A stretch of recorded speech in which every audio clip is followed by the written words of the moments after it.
Italy ফ্লুসি 2025 যারা আবেদন করেছেন আপনারা আসলে অনেক সৌভাগ্যবান। বিশ্বাস হচ্ছে না, সময় টিভি কিন্তু এই বিষয়টি নিয়ে সংবাদ প্রচার করেছে। আপনারা তো রেফারেন্স আর বিশ্বাস করেন না, বাট ইতালিয়ান গভর্নমেন্ট কিন্তু ইতিপূর্বে তাদের ওয়েব পোর্টাল বিষয়টি শেয়ার করেছে। কথা হচ্ছে কি, কোটাই ফিল আপ হয়নি এখনও।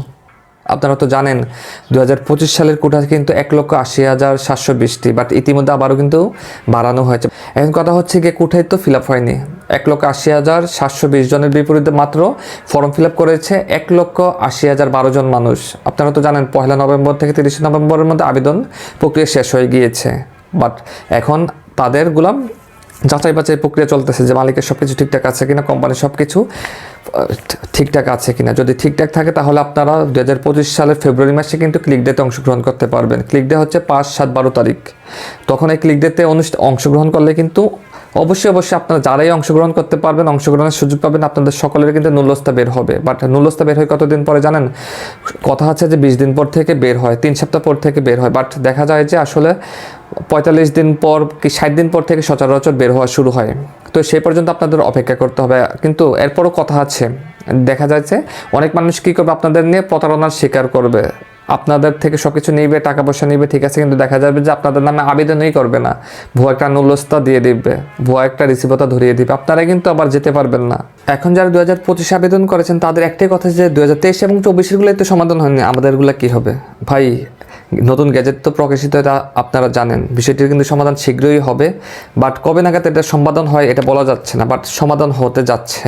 এখানে কিন্তু বলা হয়েছে যে প্রেফেক্টর মালিককে মেল করবে যে আপনি ওই এমপ্লয়িকে নিতে চাচ্ছেন কি না। যদি মালিক 7 দিনের মধ্যে রিপ্লাই করে ওকে ফাইন, তাহলে ওই ব্যক্তি যেতে পারবে, আর যদি রিপ্লাই না করে তাহলে যেতে পারবে না।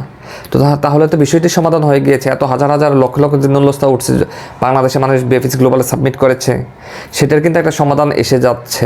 ঠিক আছে, এখন দেখার পালাম। আর 2025-এ যারা আপনারা আবেদন করেছেন, ক্লিক ডেতে যারাই অংশগ্রহণ করবেন প্রত্যেকের নুল্যস্তা বের হবে, কারণ আপনাদের তো আর ক্যান্ডিডেট নেই, কারণ কোথায় ফিল আপ হয়নি, আপনাদের ক্যান্ডিডেট কোথায় থেকে থাকবে? তারা তো ফার করে নিয়ে যাবে আপনাদেরকে। এখন দেখার পালা কি হয়। আর সময় সংবাদ কি বলেছে সেটা শুনে আসি, চলেন। স্পন্সর ভিসার ইতিহাসে এমন পরিস্থিতি আগে কখনোই দেখেনি ইতালি। প্রতি বছর এই ভিসার ক্ষেত্রে কোটার চেয়ে অনেক বেশি আবেদন জমা পড়ে।